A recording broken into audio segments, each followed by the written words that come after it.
Hello, we're Group 4. Our article is based on a study that measures factors that impact adopting mobile technology in the classroom. Before we begin, take a moment and click on this follow link. I would like to ask you all, how much technology would you use in the classroom? Feel free to see what your classmates chose on the results button. Factors that impact teachers' adoption of technology in the classroom, specifically mobile devices. We will explore a study that analyzes the technology acceptance model, commonly referred to as TM. The purpose of this study was to devise and test a new model for TM that incorporated factors such as digital literacy, ICT anxiety, and ICT teaching self-efficacy. The technology acceptance model, or TM, measures a user's acceptance and adoption of a wide range of technologies. The model originally stated that the variables influence the use and perception of new technology, perceived usefulness, and perceived ease of use. However, the author suggested that the model must be revised to incorporate three new factors: digital literacy, information communication technology anxiety, or ICT anxiety, and ICT teaching self-efficacy. The first factor which influences the adoption of new technology is a person's view on its usefulness. In order for a piece of technology to be considered useful, it has to be beneficial or valuable to the user's way of life. This and the user's perceived ease of use are two well-established factors which interact with one another and influence the adoption of technology.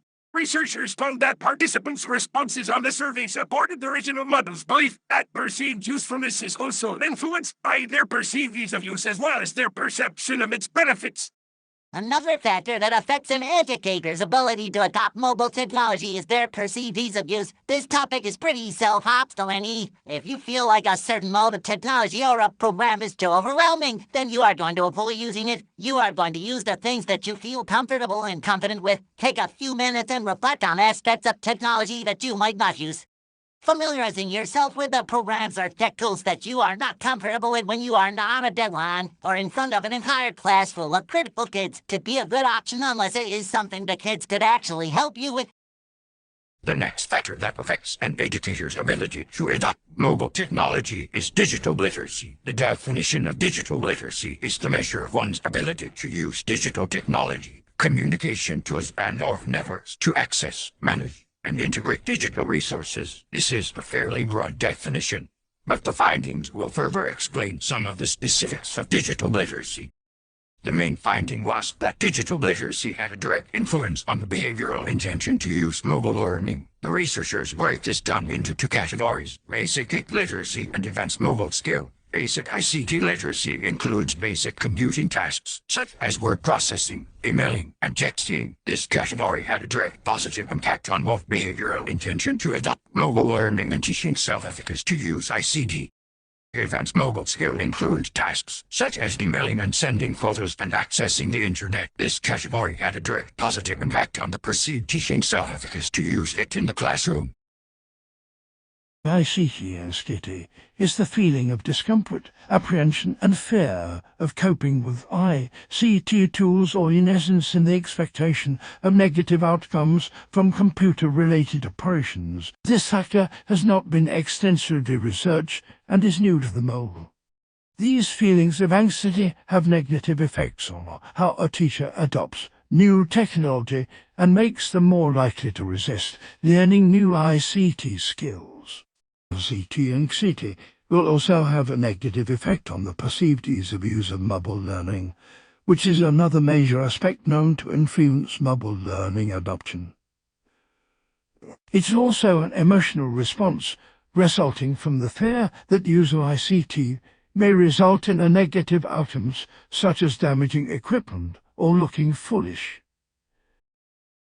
Teaching self-efficacy is the belief of a lecturer that they are able to effectively teach their students. Teaching self-efficacy with technology allows for student learning and for technology to be a useful tool in the classroom. In order to effectively integrate technology into the classroom, Teachers must have a positive attitude with technology as well as the skills to use it. Alongside ACT teaching self-efficacy, integration of technology in the classroom will positively impact behavior attention or stronger motivation. To use mobile learning, ease of use and usefulness in teaching self-efficacy. It is important to note that ACT anxiety can encourage or still the lack of ACT teaching self-efficacy. When introducing educators to a new technology, the article suggests emphasizing the technology's ease of use and the benefits of the technology. This way, you can ensure the educator has a positive perceived ease of use and perceived usefulness of the new technology and is more likely to implement it in their classroom. The article encourages teachers to develop strong foundations in digital literacy. If this is challenging, starting with easier digital literacy tasks that teachers can already do, such as sending an email, then moving to more challenging tasks such as adding attachments can help build the teacher's confidence. Once teachers improve their digital literacy, they will recognize the value of technology in the classroom and experience less technology anxiety and higher technological self-efficacy. We leave you with some questions to think about. What is the TAM model? What are the initial parts of the model? What are the new parts that were added? What are their implications? Thank you for watching. We hope you enjoyed it.